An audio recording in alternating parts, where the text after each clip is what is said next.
يا الله يا الله. الفاتحة. أعوذ بالله من الشيطان الرجيم. بسم الله الرحمن الرحيم. الحمد لله الرحمن الرحيم مالك يوم الدين. إياك نعبد وإياك نستعين. اهدنا الصراط المستقيم صراط الذين أنعمت عليهم غير المغضوب عليهم ولا الضالين. Assalamualaikum warahmatullahi ta'ala wabarakatuh.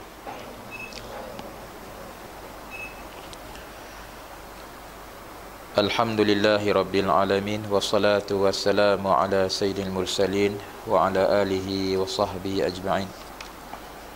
Rabbi shrah li sadri wa yassir li amri wahlul 'uqdatam min lisani yafqahu qawli. Wala haula wala quwwata illa billahil aliyyil azim.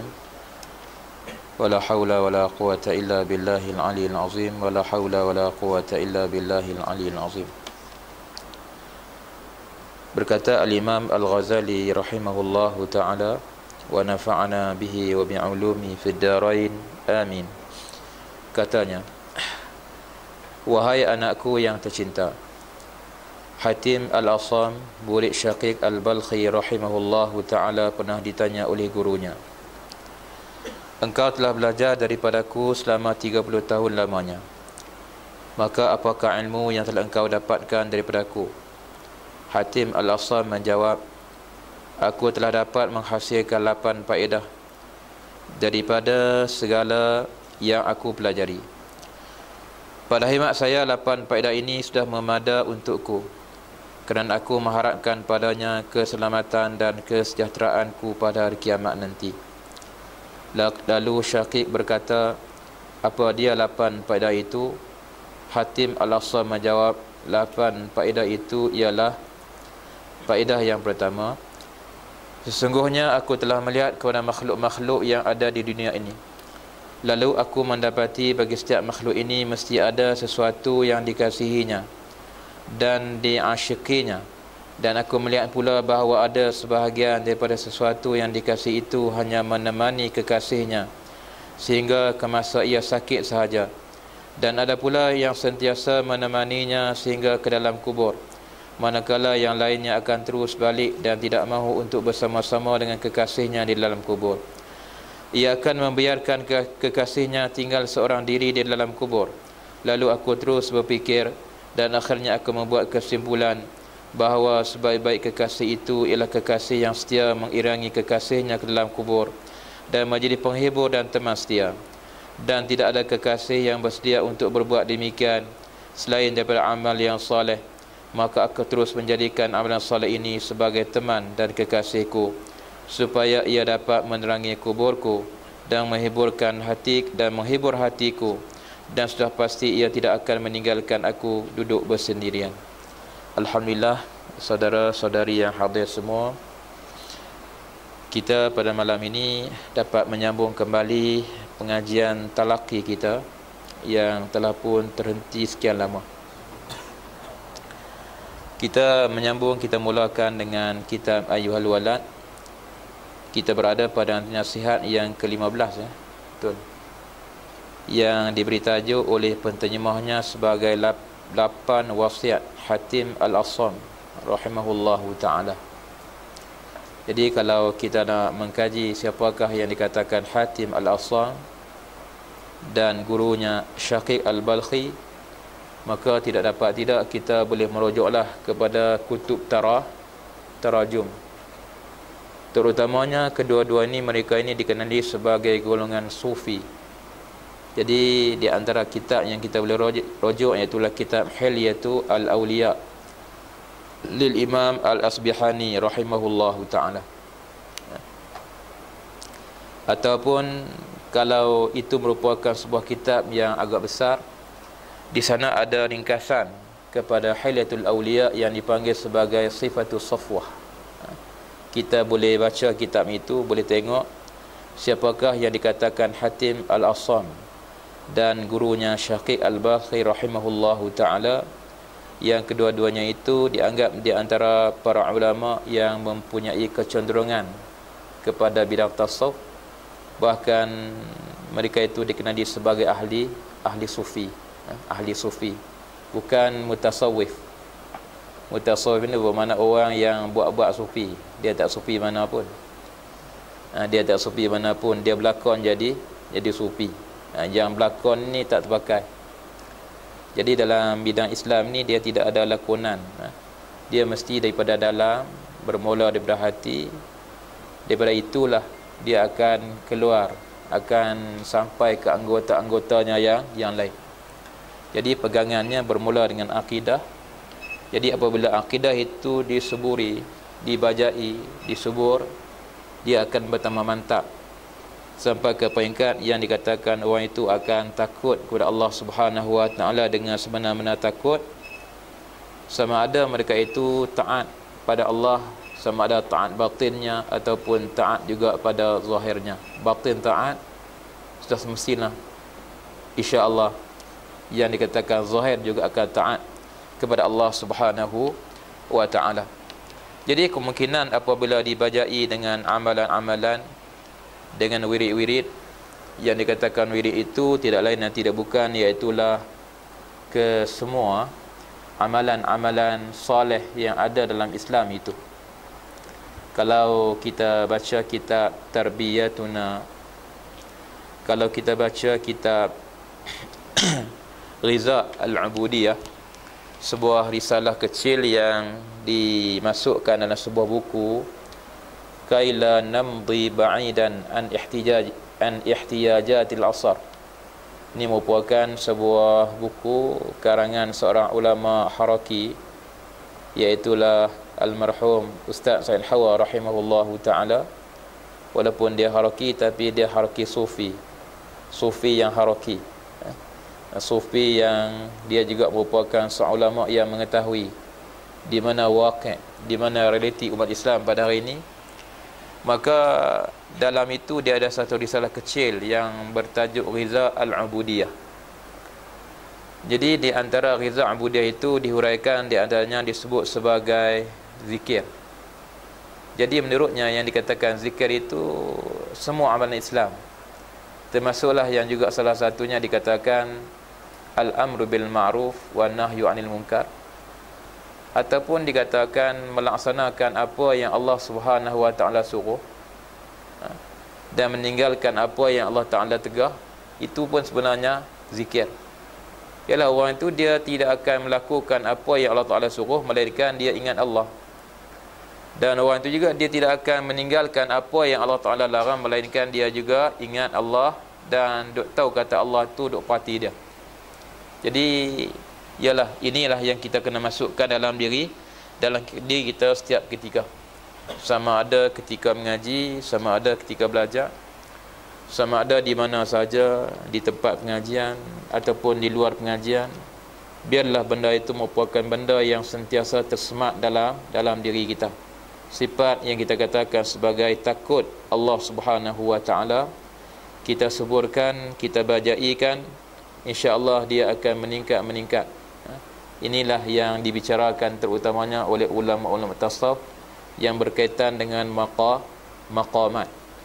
Bahasa maqamat ni, maqam ni. Naiklah maqam satu maqam.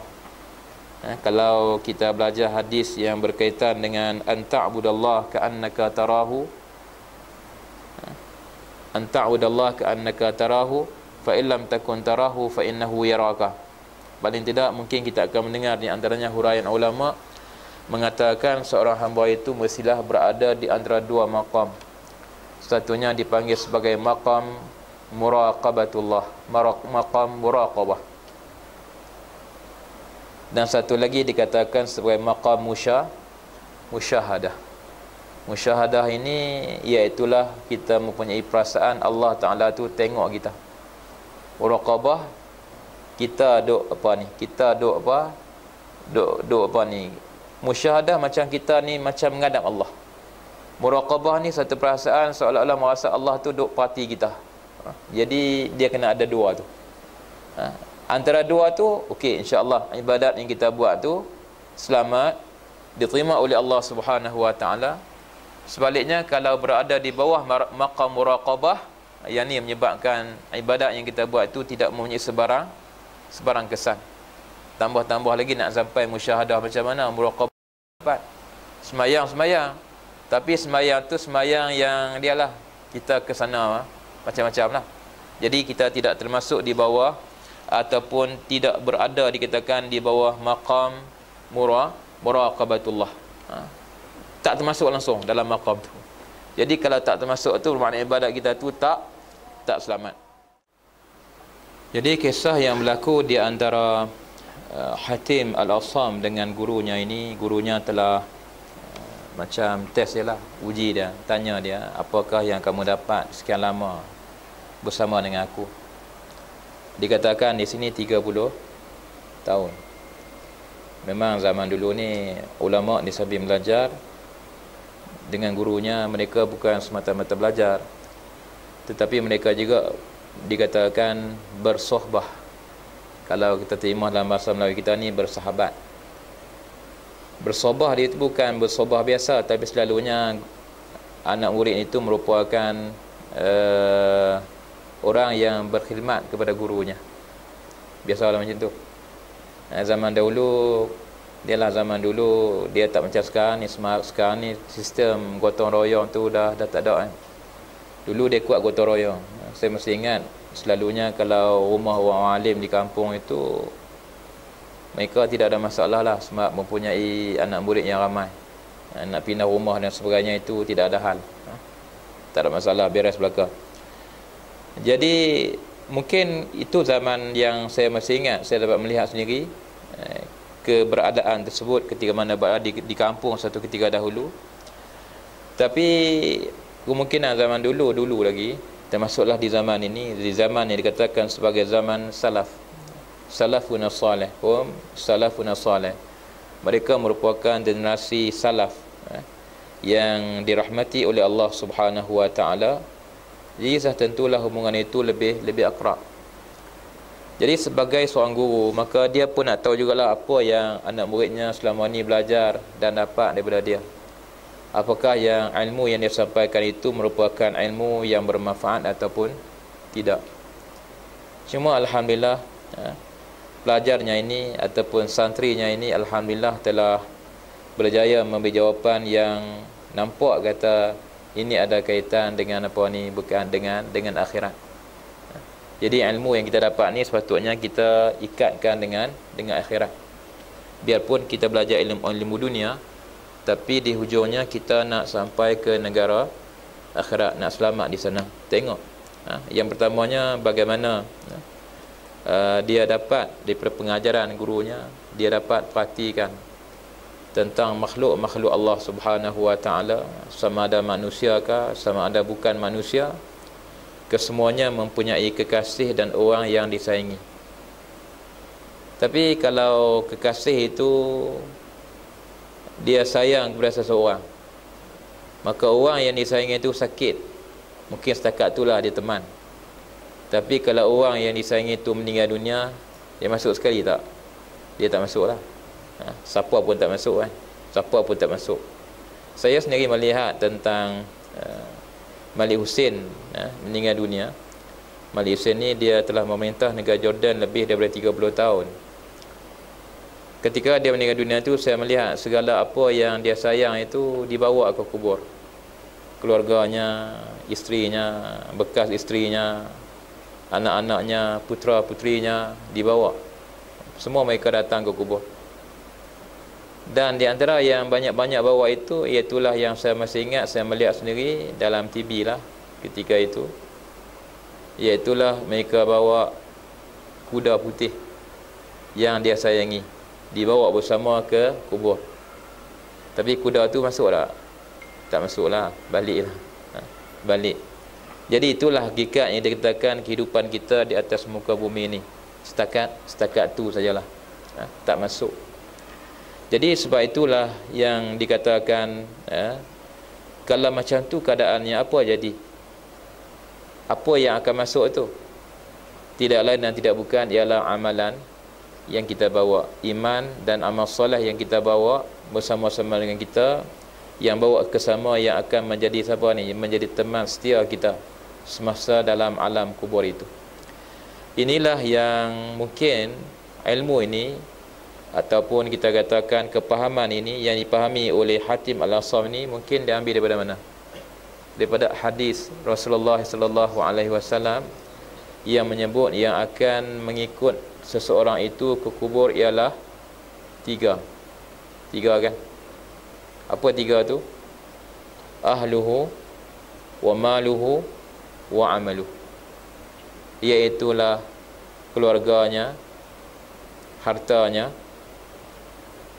dan juga amalnya. Farji asnan, yang dua ni balik tak masuk, tapi yang masuk bersama dengan orang yang meninggal dunia itu ialah amalnya. Jadi kerana itulah bermakna kita mestilah daripada keadaan yang sekarang ni, semua saya rasa saudara di sini masih muda, ya, daripada sekarang ni lah kena meningkatkan amal soleh. Quran tak boleh ditinggal. Ya. Tengok hari kita di antara Quran dengan pegang smartphone tu, baca WhatsApp, baca Telegram tu, mana lebih banyak? Quran banyak kan yang tu lebih banyak? Kalau yang tu lebih banyak tu maknanya ada sesuatu yang tak kena lah dengan cara hidup kita. Jadi kena tukar lah. Dah ramai kat tengok-tengok lepas sembahyang tu dia tengok smartphone dia dulu. Dia tak sempat nak kata astagfirullah tu. Tangan tu lepas dulu dalam jubah dia tu buat keluar smartphone. Ni masalah kehidupan orang hari ni lah. Jadi ini merupakan tarikan dunia yang melemahkan iman kita, yang menjauhkan kita daripada Allah Subhanahu wa taala. Yang kedua, minta tolong baca surah. Cuba baca.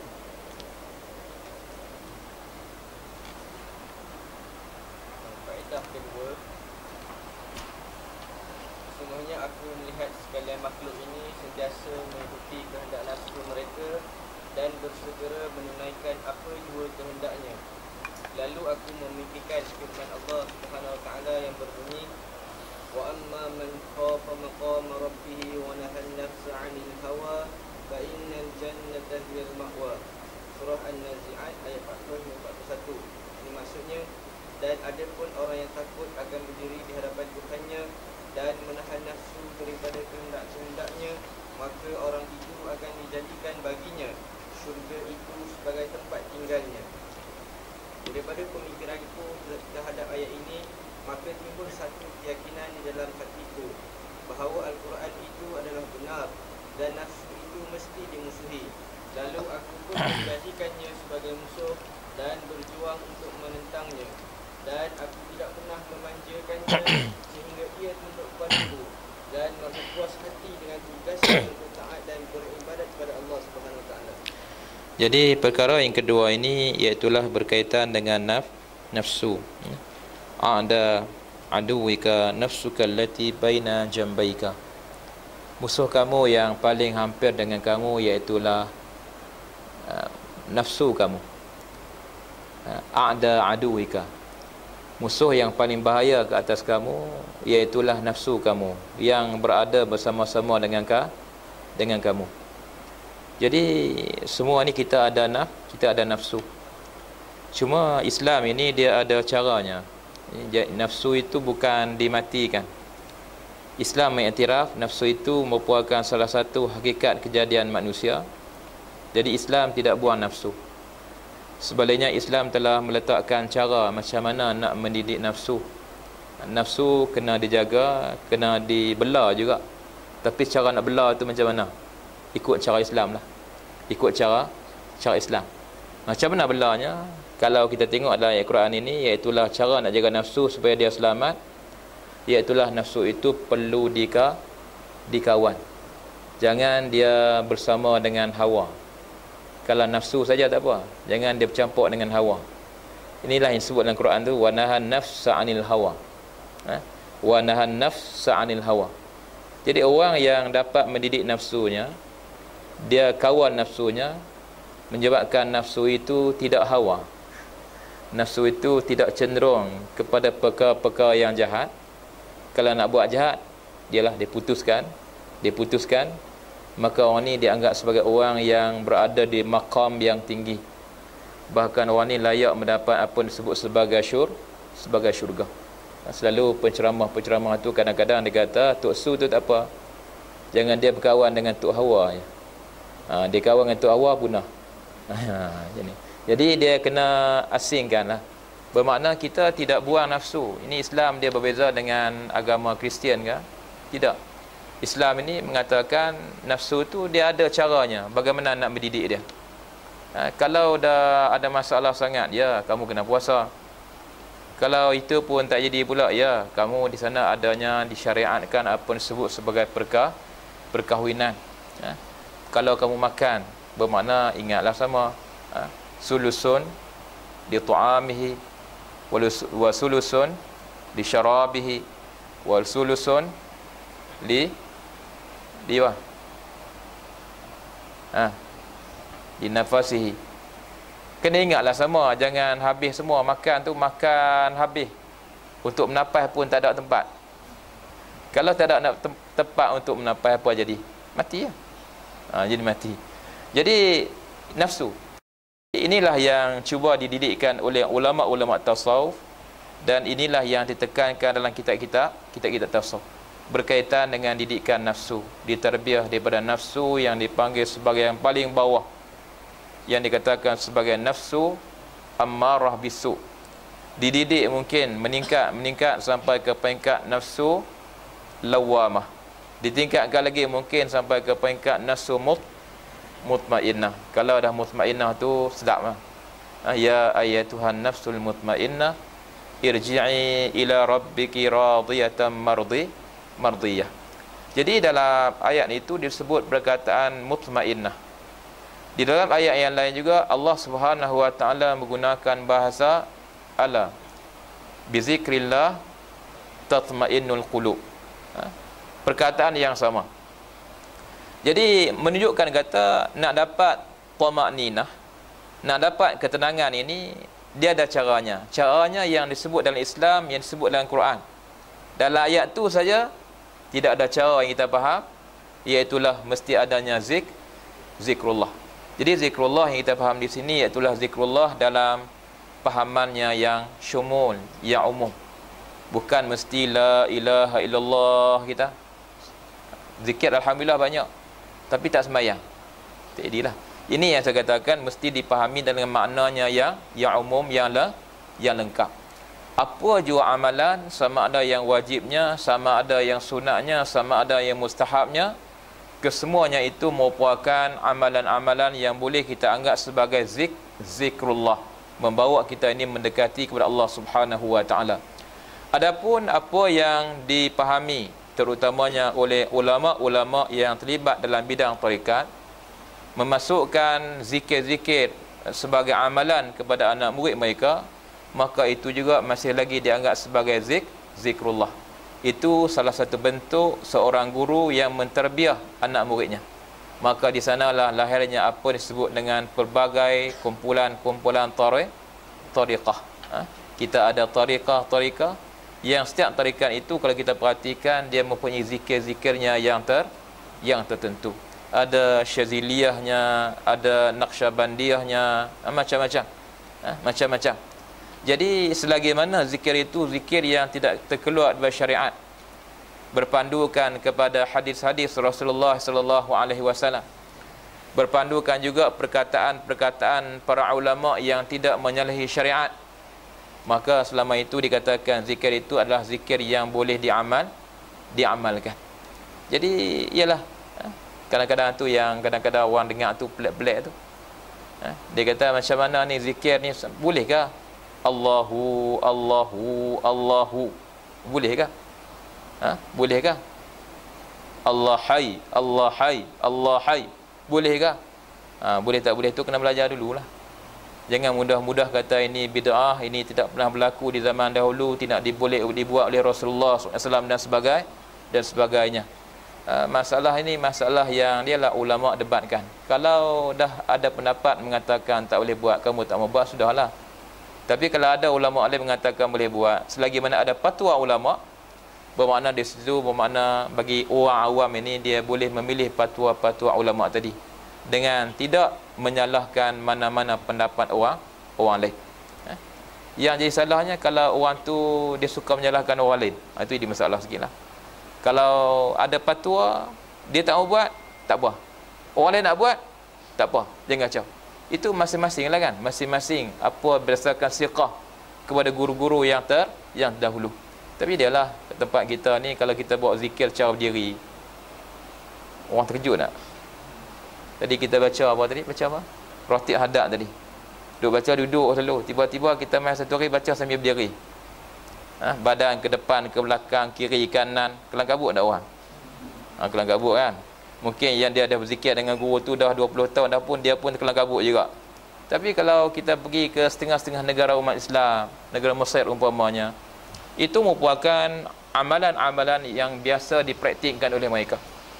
Mereka cuba mungkin nak didik kata mereka, mungkin mereka adalah alasannya mengatakan nak menjadikan segala pergerakan mereka itu bergerak bersama dengan zikrullah. Sama ada nafas mereka, tangan mereka, badan mereka, hoyang-hayang mereka itu semuanya bergerak bersama dengan nama Allah. Masya Allah. Jadi kalau tak faham, jangan mudah-mudah duk tolak orang. Orang pun ada hujah. Jadi saya dulu bersama dengan guru saya, tidak lain nanti bukan iaitulah almarhum Syekh Zaki rahimahullahu taala. Ialah kami sering kali berzikirlah juga, tapi dengan cara macam tu lah. Allah itu biasalah. Tapi kalau orang tak nak duduk situ, dia tak tahulah kan. Ini pengalaman yang ada. Tapi balik ke Malaysia, kita nak buat macam tu pun takut jadi masalah pula. Orang tak pernah lagi, tak apalah, zikir cara biasa pun okey. Itu bukan merupakan kita katakan sesuatu yang mesti dibuat. Cuma yang dipahami, yang saya tengok, saya kaji sikit-sikit, kebanyakan amalan tarikat yang ada ni dia minta beramal dengan 3 bentuk zikir. Iaitulah la ilaha illallah tahlil, astaghfirullah, dan satu lagi selawat kepada Rasulullah sallallahu alaihi wasallam. Selalunya 3 ni dianggap sebagai amalan asas lah. Mungkin mereka yang setengahnya mengatakan mesti 100, yang setengahnya mengatakan mesti 300, yang setengahnya mungkin mengatakan mesti sampai 1000, mungkin mesti sampai 5000 sehari semalam. Mungkin mengatakan di sana mesti ada lagi zikir khafi, Allah. Dia tak sebut di lidah, tapi dalam hati dia duduk berjalan, Allah. Macam apa? Macam setiap perjalanan darah dia tu, setiap tarikan jantung dia tu, dia nak supaya apa? Setiap tarikan jantung tu bersama dengan Allah. Walaupun tak sebut ni mulut, tapi macam dia bergerak dalam hati dia. Kalau macam tu hebat. Bermakna orang ni orang yang dia tak fikir apa dah, Allah. Ini yang mungkin mereka tu cuba nak beramal dengan apa yang dikatakan, sebut nak Allah, sehinggalah manusia ni mengatakan kamu ni gila. Yalah, gila. Orang kata dia gila, tapi dia tak gila. Sebab mungkin orang ni dah sampai ke peringkat dia tenggelam, fana dengan dalam alam kerohaniannya, hampir dengan Allah Subhanahu wa taala. Cerita ke ahli dunia ni, dia kata pelik cerita ni. Dah ahli dunia kan, dia terhijab, dia tak nampak. Tapi kalau alam rohani, orang tu memang biasalah. Jadi mereka bukan lagi soal-soal yang kita katakan nampak soal-soal yang macam kita nampak ni. Mereka dah jauh sampai ke sana. Jadi sebab itulah kalau kita baca kitab hikam tasawuf, kalau kita faham cara pemikiran ahli dunia, kemungkinan kita mengatakan kitab hikam tu merupakan sebuah kitab yang mengajar orang Islam ni ke arah kemunduran dan sebagainya. Tapi kalau faham sebaliknya, tak. Kitab itu sebenarnya dia mengajak kita ni supaya kita mencapai maqam yang tinggi dengan Allah Subhanahu wa taala. Umpamanya perkataan yang berbunyi arih nafsaka minat tadbir. Rehatkan diri kamu daripada membuat pentadbiran. Salah tak? Salah lah, kalau tengok hadis pun salah. Kalau faham macam itulah. Hadis suruh kita mentadbir dengan sebaik mungkin. Kalau kamu nak buat sesuatu pekerjaan, maka hendaklah kamu melakukan dengan penuh itqan. Allah Ta'ala suka orang yang itqan ni. Tapi tiba-tiba dalam kitab tu dia kata, kamu jangan pandai-pandai mentadbir sangat. Rehatkan diri kamu anit tadbir, daripada menjalankan pengurusan pentadbiran. Duduk diam-diam saja. Bercanggah tak? Bercanggah lah faham macam tu. Tapi kalau kita baca betul-betul, kita fahami, kita ikuti dengan orang-orang yang alim, yang memang mereka tu talaqi, kita sebut secara berguru, ya kita fahamlah. Yang dikatakan rehat di situ ialah rehat daripada kepenatan kehendak duniawimu. Kepenatan kehendak duniawimu. Bermakna kalau kamu mentadbir juga boleh takbir, tapi takbirkan amalan duniamu itu untuk akhiratmu. Dipijau situ. Dia bawa ke arah nampak akhirat semata-mata. Sebab tu kalau silap-silap air bulan mengaji dengan guru yang dia pun hurai cara macam tu, memang akan tolak sungguhlah kita tu. Sebab tu banyak kita tasawuf ni kadang-kadang orang dia tak sampai makamnya, dia tidak boleh baca. Bahkan ulama-ulama ahli sunnah wal jamaah sendiri telah melarang seumpama kitab Futuhat Makkiyah. Jangan mudah-mudah, jangan sebarang orang yang boleh baca. Sebab perkataan itu keluar daripada seorang alim sufi yang kadang-kadang yang dia tulis itu bukan percakapan berdasarkan akalnya, tetapi berdasarkan wujdan dia, perasaan dia. Jadi dia dah pun fana, dia tulis itu apa yang dia berada di alam lain. Kita baca, kita berada di alam lain. Sampai tak? Tak sampai. Jadi itu jadi masalah. Jadi masalah. Wallahu a'lam. Jadi apa yang dikatakan di sini? Dah kita mengetahui kata nafsu itu musuh. Apa nak buat? Tak dapat tidaklah dia kata nafsu itu mesti dimusuhi. Lalu dia kata aku pun menjadikannya sebagai musuh dan berjuang untuk menentangnya, dan aku tidak memanjakannya sehingga ia tunduk kepada aku dan merasa puas hati dengan tugasnya untuk taat dan beribadat akan Allah Subhanahu wa ta'ala. Jadi tak dapat tidaklah nafsu ni kita kena hati-hati, kena berjaga-jaga. Saya rasa saudara-saudari semua mungkin belum banyak cabaran lagi lah. Sebab sekarang ni masih belajar kan, duit beasiswa pun masih ada. Jadi nanti keluar universiti, masuk alam pekerjaan, kahwinnya, anaknya lagi nak jaga apa semua, macam mana rumahnya, retanya, main nafsu lah tu. Kereta macam mana, rumah macam mana. Waktu tu dia nafsu semakin bertambah lagi. Jadi itu semua kita kena harus berhati-hati. Jadi kadang-kadang kena hati-hati ni kalau seorang-seorang lepas kan. Siapa nak tolong kita? Kawan-kawan kita ataupun yang dikatakan majlis yang seumpama ni, majlis mengaji. Dan kalau dah kita tak ada siapa-siapa ada juga, mungkin kita jauh, mungkin kita nak dapat apa pengajian dalam capaian dalam internet dan sebagainya, mungkin tak dapat. Ya, paling tidak biarlah ada bersama kita tu sebuah kitab tasawuf yang mengajak kita memikirkan tentang apa ni, tentang hubungan kita dengan Allah Subhanahu wa ta'ala. Sebab itulah di akhir zaman ini kita kena banyak baca kitab-kitab Imam Ghazali. Sebab Imam Ghazali ini dia telah melalui satu perjalanan secara praktikal, bukan lagi teori. Dia sendiri telah mendidik dirinya beruzlah di Masjid Umawi di Damsyik. Lepas itulah dia telah berjaya menghasilkan kitab-kitab tasawuf yang sangat tinggi nilainya, yang kita baca sampai ke hari ini.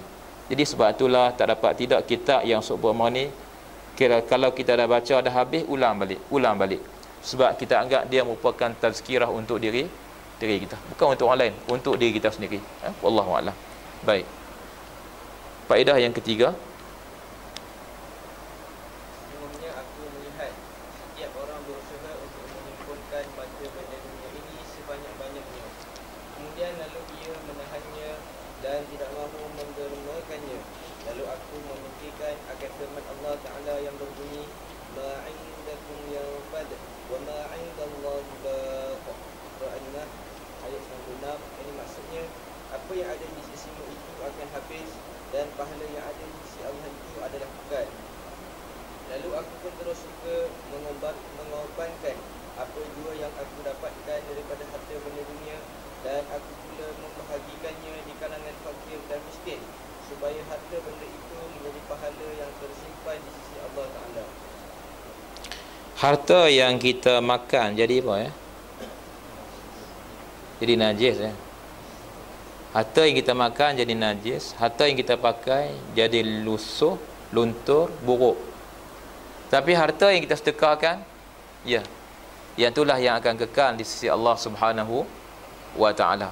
Jadi inilah yang nak ditazkirahkan ataupun pengajaran yang dia dapat daripada gurunya, yang ya mungkin dulu gurunya telah pun mengajarkan ayat Quran yang berbunyi ma indakum yanfadu wa ma indallahi baq. Dia teringat ayat ni, dia renung-renung tengok, dia kaji tengok, ya memang betul. Memang betul pun. Apa yang ada kat kita ni kok mana pun akan binasa. Tapi apa yang ada di sisi Allah Subhanahu Wa Taala itulah yang akan kekal. Jadi kalau macam tu maknanya apa? Maknanya tak kisah sangatlah dengan dunia. Apalah pada dunia ni? Hiduplah berapa tahun pun, last kali habis juga. Tak ke mana? 60 tahun, 70 tahun, 80 tahun habis. Bermakna itulah hakikatnya dunia. Last kali apa? Itu. Nak juga apa yang ada di sisi Allah Subhanahu Wa Taala. Jadi sebab itulah tuan-tuan ataupun saudara-saudari semua, kita ni kena banyak ingat bermakna harta benda yang kekal itu iaitulah apa yang kita simpankan untuk alam akhirat kita nanti. Dengan sedekahnya, dengan sedekah wajibnya, zakatnya, sedekah sunatnya dan sebagainya, itulah yang kita akan harapkan kita akan mendapat habuan daripada Allah Subhanahu Wa Taala. Yang keempatnya, daripada makhluk ini ada yang menyangka bahawa kemuliaan dan keagungan itu adalah terletak pada banyaknya kaum dan pengikutnya. Lalu ia tertipu dengan cara berfikirnya ini, dan ada pula sebahagian daripada mereka yang menyangka bahawa kemuliaan dan keagungan itu terletak pada banyaknya harta benda dan anak buah. Lalu ia makin sombong dengan yang demikian itu. Bahkan ada pula yang menyangka bahawa kemuliaan dan keagungan itu berpunca daripada kemampuan merampas hak orang lain dan menzalimi mereka serta menumpahkan darah-darah mereka. Dan ada juga yang menyangka bahawa kemuliaan dan keagungan itu berpunca daripada banyak membuang-buang harta dan melakukan pembaziran dan keterlaluan dalam berbelanja. Lalu aku memikirkan firman Allah Ta'ala yang berbunyi, Inna akramakum indallahi atqakum, surah Al-Hujurat ayat 13. Yang maksudnya, semuanya orang yang paling mulia di sisi Allah Ta'ala itu ialah orang yang paling tinggi takwanya. Maka aku pun memilih jalan takwa untuk mendapat kemuliaan, dan aku yakin dengan sepenuh hati bahawa apa yang disebutkan di dalam Al-Quran itu benar, dan sangkaan-sangkaan mereka yang aku sebutkan tadi adalah batal dan palsu belaka. batil Dan palsu belaka.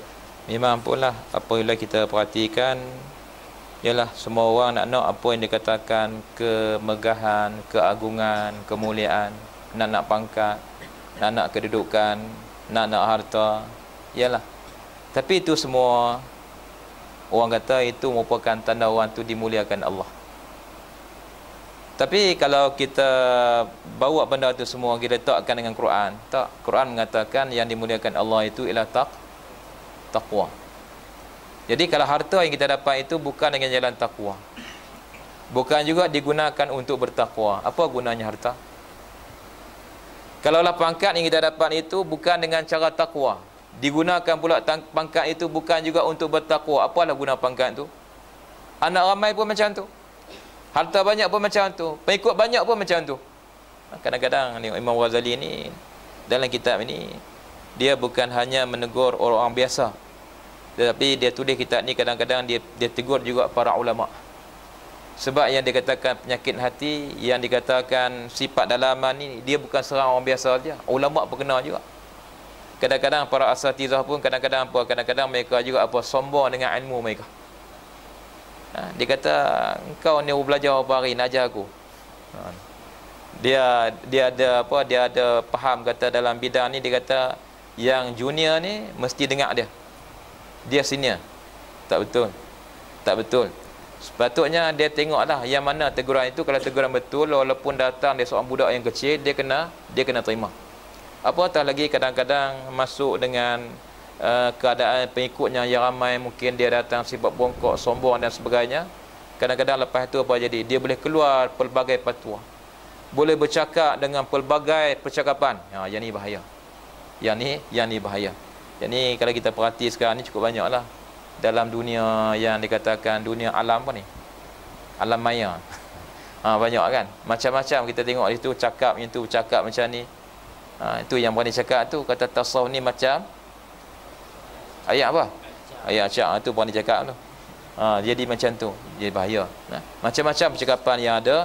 Jadi kita kena harus berhati-hati dan waspada. Itu semua bukan ada apa, sebab satu masa nanti kita akan meninggalkan benda itu. Yang kita bawa ialah taqwa yang bersama-sama dengan diri kita. Dan inilah yang disebut dalam Quran, inna akramakum indallahi atqakum. Walau macam manapun, taqwa itulah yang mesti dibawa. Alhamdulillah. Jadi moga-moga yang baik itu daripada Allah Subhanahu Wa Taala. Kita berhenti setakat faedah yang keempat ini. InsyaAllah ada 4 faedah lagi.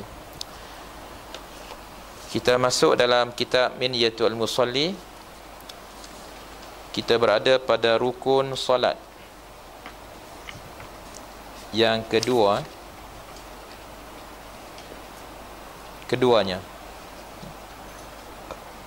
Yang pertama iaitulah sunat. Apa ni yang pertama? Niat.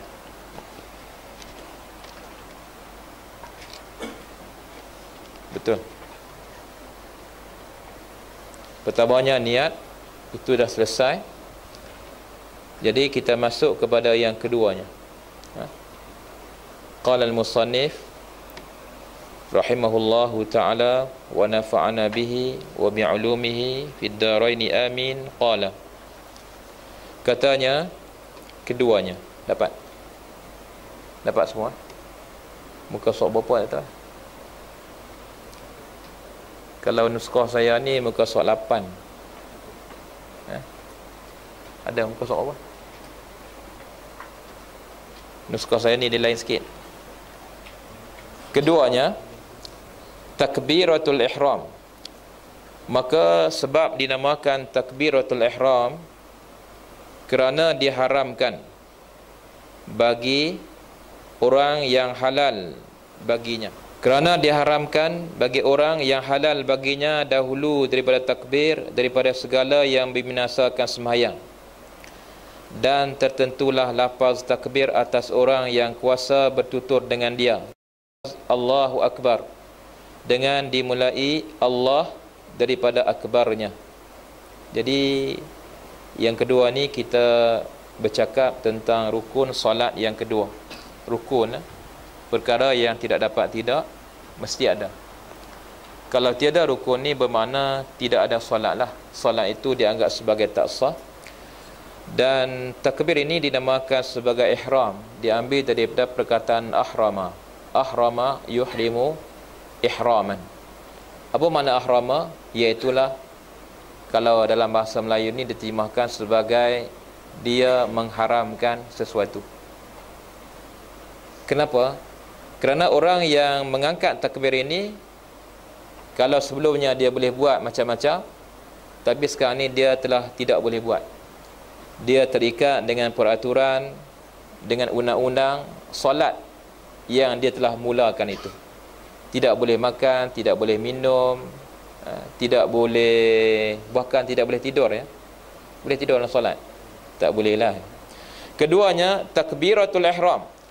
Maka sebab dinamakan takbiratul ihram kerana diharamkan bagi orang yang halal baginya dahulu daripada takbir, daripada segala yang membinasakan sembahyang, iaitulah disebut sebagai perkara-perkara yang membatalkan solat. Dulu boleh, sekarang lepas takbir dah tak boleh buat benda itu semua.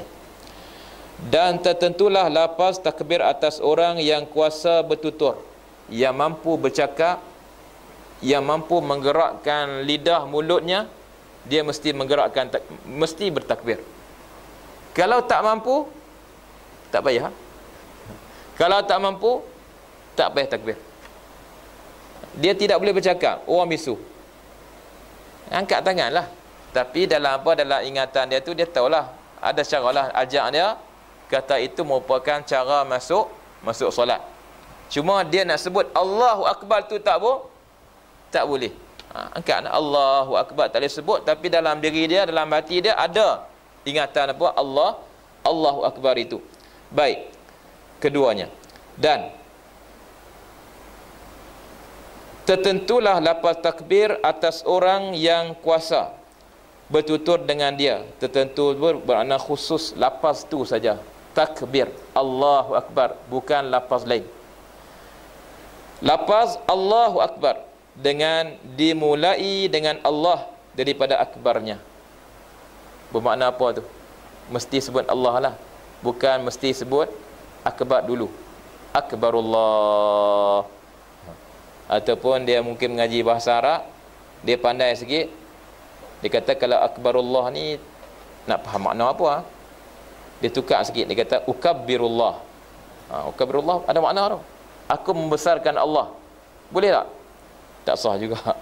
Ukabbirullah, walaupun disebut nahunya kena. Tapi ini masalah ibadat, ini bukan pandai-pandai reka, pandai nahu dia boleh reka. Tak boleh.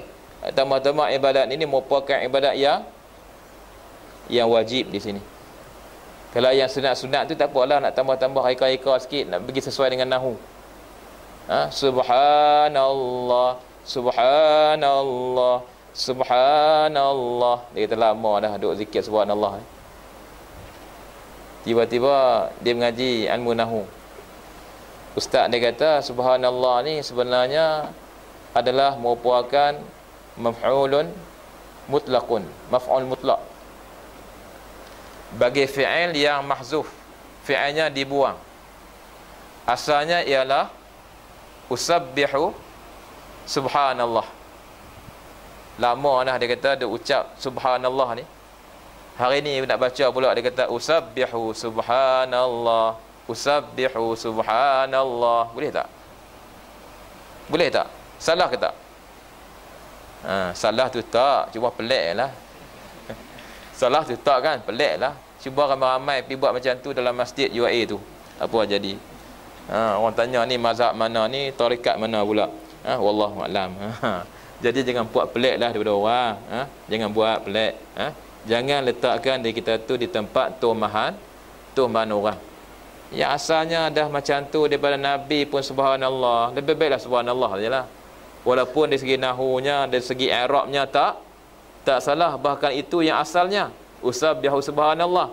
Tapi kan bahasa Arab ni dia kaya dengan hazaf dan kaya dengan takdir.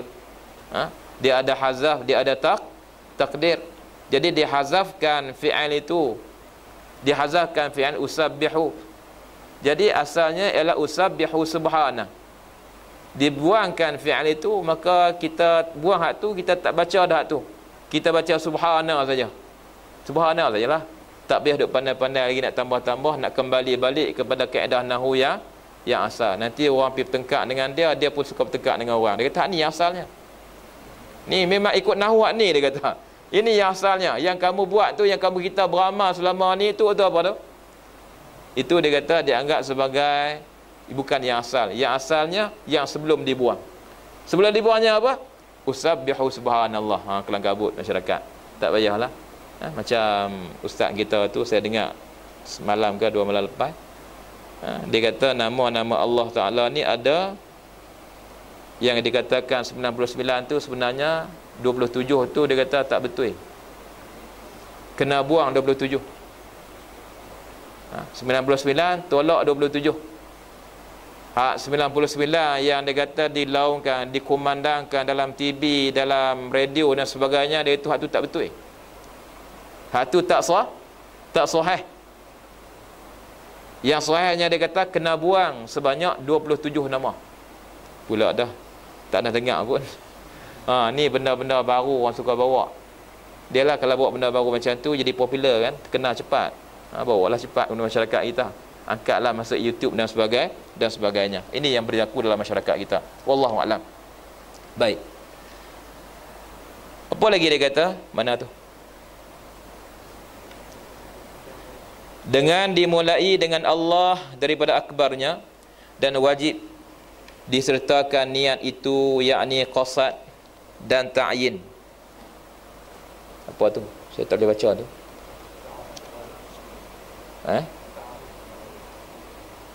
Ta'awun, ta'yin. Patutnya ta'yin pada sembahyang fardu, atau qasad ta'yin pada sembahyang sunat yang mempunyai waktu dan sebab, atau qasad hendak sembahyang jua jika sunat mutlak dengan awal takbirnya, yaitu alif pada Allah. Alif pada Allah. Dan dikekalkan dia hingga ra pada akbar. Jadi Allah, alif tu Allah, hak mula-mula tu Allah tu apa? Alif. Di hujungnya bar itu ra. Apa makna dikekalkan ni? Dikekalkan yang tiga tu, qasad, ta'arud dan ta'yid. Dikekalkan yang tu daripada alif sampai ra, dikekalkan sampai hak tu. Jadi ingatan dalam hati kita, ingatan tiga itu mesti ada ketika mana kita melafazkan Allahu Akbar sahaja aku semayang fardu maghrib.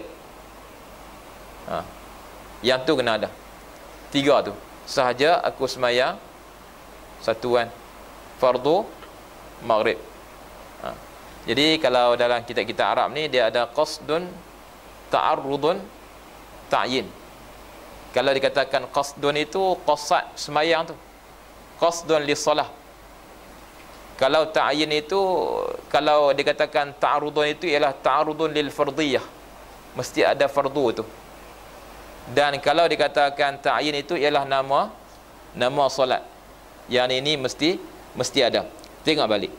Dan wajib disertakan niat itu, yakni qasad dan ta'yin pada semayang fardu, atau qasad ta'yin pada semayang sunat yang mempunyai waktu dan sebab. Itu satu. Atau qasad hendak semayang jua jika sunat mutlak. Itu tiga. Jadi dia membicarakan sekarang ni tentang tiga bentuk solat. Satunya solat fardu, yang keduanya semayang sunat, dan yang ketiganya iaitulah semayang sunat mutlak.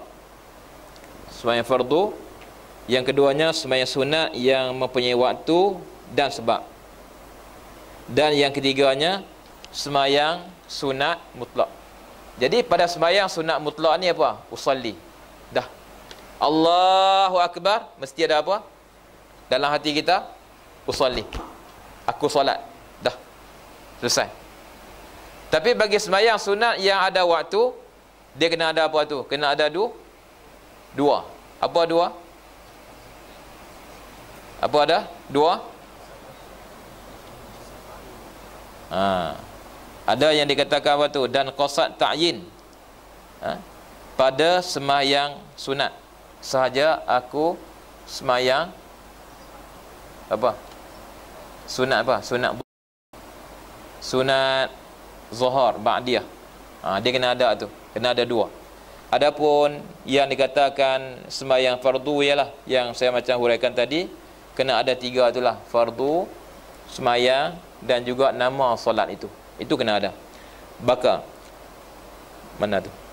Dan dikekalkan dia hingga ra pada akbar. Dikekalkan ingatan itu waktu mula-mula kita angkat Allahu Akbar itu sampai ra. Sepatutnya lah. Maka adalah muqaranah ini maka adalah muqaranah itu tiga namanya.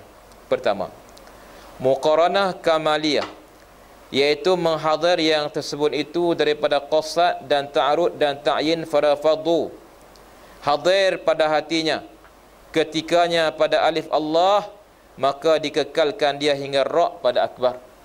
Daripada mula-mula tu sama dia angkat takbir Allah tu, dia sukat betul-betul. Daripada situ sampai ra tu baru habis ketiga-tiga tu. Masya-Allah. Ini dikatakan muqaranah kamaliyah, iaitu muqaranah yang paling sempurna. Penyertaan ketiga-tiga itu bersama dengan takbir yang dianggap sebagai penyertaan yang paling sempurna. Boleh buat macam tu lah. Kadang-kadang hak mula-mula angkat aku dia tak main lagi. Allah tak main lagi. Allah waktu hu tu baru main. Baru teringat. Sebab Allah tu duk ingat tadi tu. Dia ingat tadi tengok gambar Hindustan 3 jam tadi. Waktu tu duk ingat lagi Hindustan tu. Buat waktu hu tu baru main. Macam mana tu? Baik. Tengok di sini. Dan keduanya, muqaranah urfiyah, iaitu menghadirkan niat yang tersebut di dalam takbirnya. Jikalau hadir niat itu pada satu suku daripada takbir, sama ada pada Allah atau pada akbar, atau dikatakan menghadir pada satu suku daripada takbir itu memadalah, atau apa ni? Membuang. Betul, kitab betul. Membuang. Kalau baca sini membuang kan? Atau membuangkan ijtihadnya sekira-kira jangan lupa dan lalai daripada mengingatkan niat sekali mengata Allahu Akbar itu pun dinamakan muqaranah urfiyah jua, sahlah semayanya pada orang yang awam yang banyak ini. Kata Syekh Bujairimi, bermula muqaranah urfiyah bahawa disertakan yang diistihdharkan yang wajib dengan suatu suku daripada takbir, dan yang wajib istihdhar itu iaitu qasadnya dan ta'arud dan ta'yin pada suatu suku daripada suku takbir, seperti barang yang ditakirkan Syekh kami Al-Hifni daripada Syekh Al-Khalifi, daripada Syekh Mansur, daripada Syekh Syubari, daripada Syekh Ramli itu.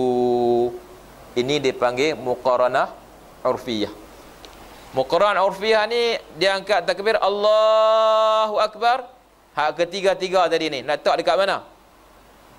Dia tak kisah sangat, asalkan ada saja.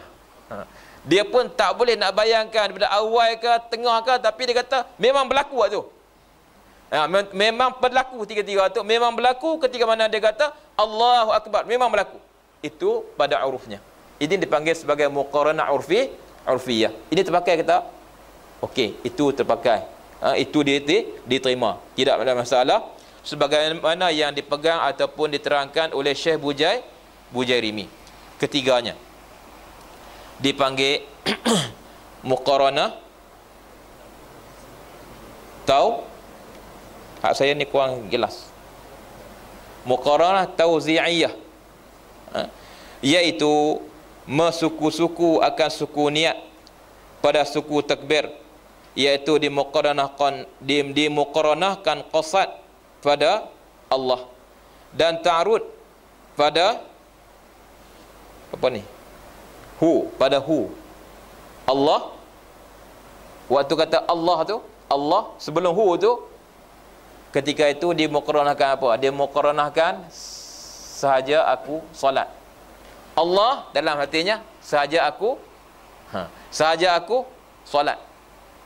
Sebelum sampai dan ta'arud dia kata pada waktu sampai tu dia masuk ke apa? Dia masuk waktu tu fardu. Fardu. Dan ta'yin pada akbar dengan dinamakan tauzi'iyah kerana ia menghampir suku niat pada suku takbir, maka adalah muqaranah ini tiada memadai pada niat dengan muwafaqah ulama padanya bersalahan yang dua surah dahulu. Maka yang pertama itu dengan ittifaq bagi orang yang kuasa, dan jika membawakan was-was maka hendaklah diamalkan muqaranah urfiyah yang muktamad oleh Imam Nawawi dan Imam Ghazali dan yang lain daripada keduanya. Dan jika lemah ia daripada takbir dengan bahasa Arab, hendaklah diterjemahkan dengan bahasa dirinya, dan wajib ia belajar jika ia dapat. Jadi yang ketiganya muqaranah tauzi'iyah ni tak sah. Kok orang tu dia boleh ingat macam tu, dia saja-saja bahagi macam tu. Waktu kata Allah, waktu tu saja aku solat. Tu fardu. Waktu akbar, waktu tu nama solat ta'yin.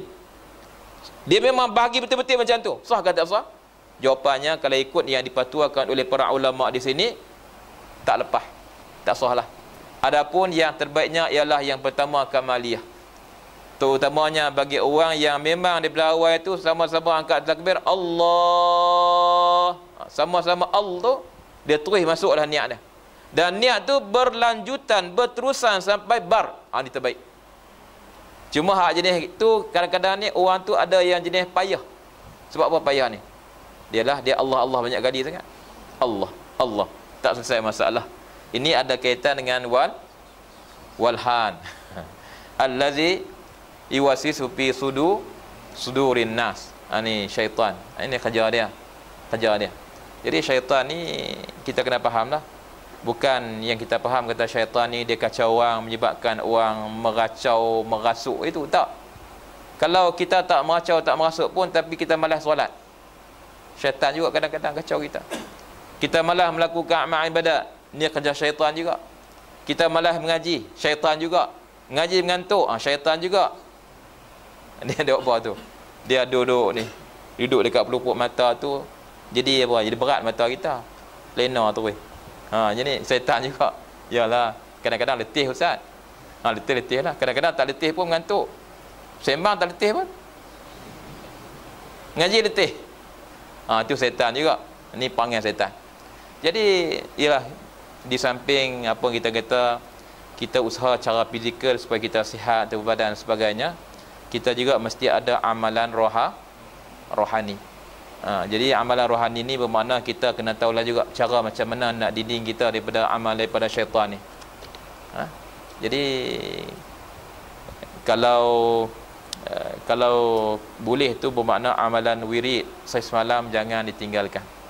Paling tidak lah, kalau tidak ambil apa-apa amalan tarikat, paling tidak roti hadat tadi pun dah okey. Mungkin di sana kita ada Hizib Imam Nawawi, kita ada Hizib Bahar, Hizib Nasar, Hizib Bar dan sebagainya. Mungkin juga kalau ada itu pun kita tak dapat, mungkin kita setakat beli apa yang dikatakan buku maksurat. Ya, silakan. Itu semua merupakan ayat-ayat perlindungan sebenarnya yang boleh menjaga kita daripada apa yang dipanggil sebagai syaitan. Memang kerja dia pun, memang tugas dia. Kerja dia 24 jam waktu je. Menyebabkan kita ni malas dan sebagainya. Ya, tak dapat tidaklah. Bermakna mesti dikuatkan dengan amalan-amalan. Mesti ada amal. Tak dapat tidak. Paling tidak ialah kita beramal dengan, kalau kita tengok dalam maksurat umpamanya, di awal itu kita ada baca surah Fatihah, dan kemudiannya kita baca apa? Baqarah sampai ayat 5. Lepas itu la ikraha fiddin. Lepas itu kita baca apa? Qad tabayyana rusyd minal ghayy. Baca ayat kursi. Baqarah baca ayat kursi, baca la ikraha fiddin, qad tabayyana rusyd. Dan lepas itu kita baca Amin Rasul sampai habis. Jadi apa yang saya tengok dan saya bandingkan jugalah dengan pengajian ilmu-ilmu perubatan Islam dan sebagainya, apa yang umpamanya dihuraikan oleh Datuk Tuan Guru Haruddin, ya, itu di antara ayat yang sangat berkesan untuk melindungi diri kita sampai habis surah Baqarah itu. Jadi kalau itu pun merupakan amalan kita sehari-harian, sebelah paginya, sebelah petangnya. Nak baca maksurat tu puasa banyak sangat. Baca tu pun. Apatah lagi campur dengan muawizat. Qul huwallah, qul a'udzu birabbil falaq, qul a'udzu birabbin nas, insya-Allah. Itu pun dah mudah untuk kita untuk mengatasi apa dikatakan gangguan syaitan ini. Baik. Jadi kalau kita dah ada was-was tu, nak buat macam mana nak dapat kamaliyah tu payah. Jadi orang yang macam ni lah, dia boleh turunlah untuk apa dikatakan sebagai muqaranah urfiyah tadi. Itu pun insya-Allah dah diterima pada pandangan Imam Bajuri dan apa yang dia ambil daripada guru-gurunya. Dan ketiganya, kemudiannya sebelum yang ketiga itu kita berhenti cakap tu insya-Allah, maka hendaklah diamalkan muqaranah urfiyah yang mu'tamad oleh Imam Nawawi dan Imam Ghazali yang lain daripada keduanya. Dan jika lemah ia daripada takbir dengan bahasa Arab, hendaklah diterjemahkan dengan bahasa dirinya. Bahasa Arab tak boleh nak sebut. Saya dah perhati tengok orang Turki, mereka tidak boleh menyebut bahasa Arab yang sahih. Betul tak? Betul. Selalunya mereka itu kalau di Kaabah itu kita dengar mereka apa bertakbir itu Allahu Akbar. Dia tak sebut Allahu Akbar. Diterima tak tu? Diterima. Dia berusaha dah, tapi setakat tu saja. Dia buat macam mana? Okeylah, diterima. Diterima. Kalau memang dia tak boleh sebut langsung, hak Arab ni memang tak boleh sebut langsung, dia erti bahasa dia juga. Ialah, apa pendapat fiqh di sini? Pendapat fiqh kata hendaklah diterjemahkan dengan bahasa dirinya. Kalau orang asli, bahasa dia. Tanya dia, bahasa orang asli ni apa makna Allahu Akbar? Kita beritahu bahasa Melayu kata Allah Maha Besar. Bahasa orang asli kata apa? Dia terjemah bahasa dia. Tak apa. Tak apa. Itu dianggap sebagai sah. Dialah kadang-kadang orang asli ni baru masuk Islam kan. Kita dah ajar dia tu tak boleh nak sebut tu. Sedangkan dia masuk Islam, waktu tu juga dia kena solat dah. Solat lah ikut cara bahasa dia. Ini dimaafkan. Sebab apa? Sebab la yukallifullahu nafsan illa wus'aha, dan wajib ia belajar jika ia dah dapat.